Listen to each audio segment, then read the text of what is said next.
Estamos grabando, vamos a compartir pantalla.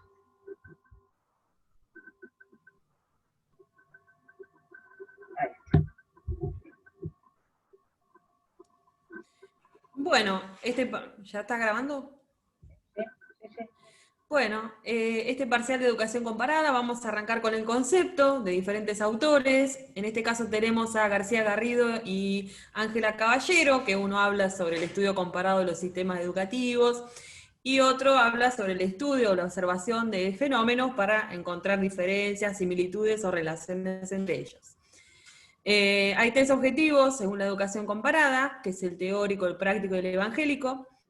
El teórico trata de entender el estudio de las diferentes culturas, el práctico trata de informar y orientar las praxis de las diferentes políticas educativas, y el evangélico trata de erradicar la injusticia social, que es una deuda pendiente que tienen los dirigentes para con el otro. Bueno, también Ray Bola dice que la educación comparada es una herramienta que es útil para resolver los diferentes conflictos. Los fundamentos de la educación comparada, VAR, son el nacionalismo, el optimismo escolar y el desarrollismo económico. Los tres tienen que ver con los diferentes momentos políticos, por ejemplo, el nacionalismo con el constructo del Estado-Nación, el optimismo escolar, cuando eran las ideas del iluminismo, con el pensamiento de Rousseau, que si el hombre era bueno, naturalmente la educación era fácil y posible. Y el último, el desarrollismo económico, cuando la educación empieza a tener como meta el ascenso social y económico. Nacionalismo y desarrollismo están en crisis, hoy cohabitan y están en crisis por la globalización y por el posmodernismo. Bueno, en este texto que nos toca analizar de Claudio Sosnávar, bueno, vamos a decir que Claudio es doctor y magíster en Ciencias Sociales y actualmente se desarrolla como profesor en la Universidad Nacional de La Plata de Historia y Política. El contexto de producción es en la Facultad de Humanidades, en esta cátedra que vos acabas de pronunciar, de Historia Política y Gestión de las Políticas Educativas. Y esta cátedra tiene como dos grandes tradiciones. Una es la formación, o sea, la importancia sustantiva que tiene la formación docente, y la historia y la educación política como campos científicos, meramente científicos. El contexto de este libro se hizo desde un análisis cualitativo, a pesar de que él tomó cuadros cuantitativos, y en palabras de Lamarra, que dice que hay que tomar ambos criterios, cuantitativo y cualitativo, para hacer un análisis real y concreto. Con respecto a los actores, Claudio Sosnávar se inscribe en los actores académicos, y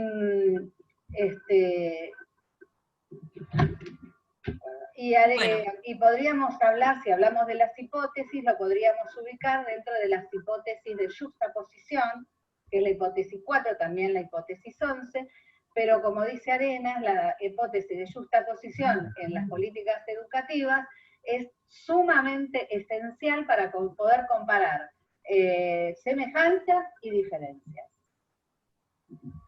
Bueno, con respecto a las fuentes, la UNESCO define las primarias y las secundarias. Las primarias son aquellas de los textos originales de organismos como la CEPAL, CIPEC y la UNESCO, la CITEAL, que no son modificadas ni alteradas, y bueno, después están las secundarias que parten de esas primarias y realizan informes, resúmenes, etc.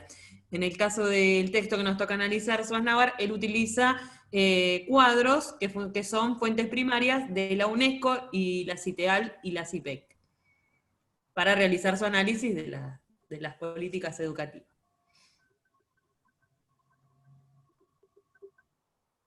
Bueno, se me fue el... Ahí está. Bueno,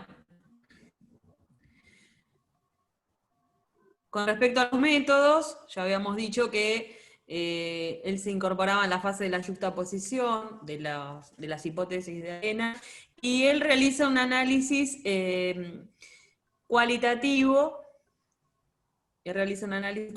a partir de los datos que suministran las tablas, ¿no?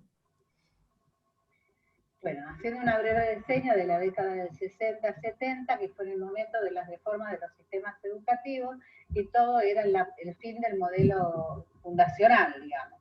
En esa década hubo tres constructos, digamos, hubo tres puntos muy fuertes, que fue la construcción del Estado-Nación, la masificación de la escolaridad y la homogeneización de valores y principios.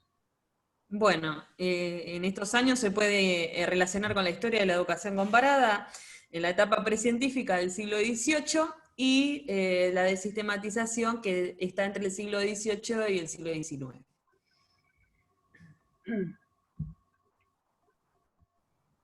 En la reforma de los 90 hubo una incorporación de un conjunto de políticas específicas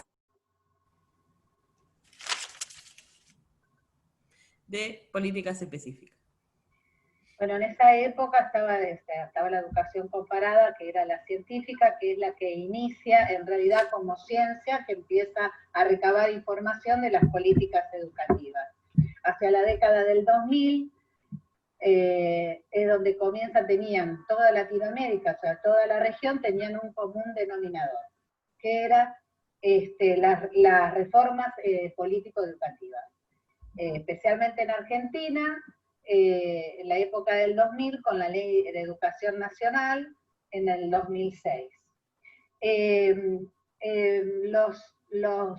Según Guillermo Ruiz, los datos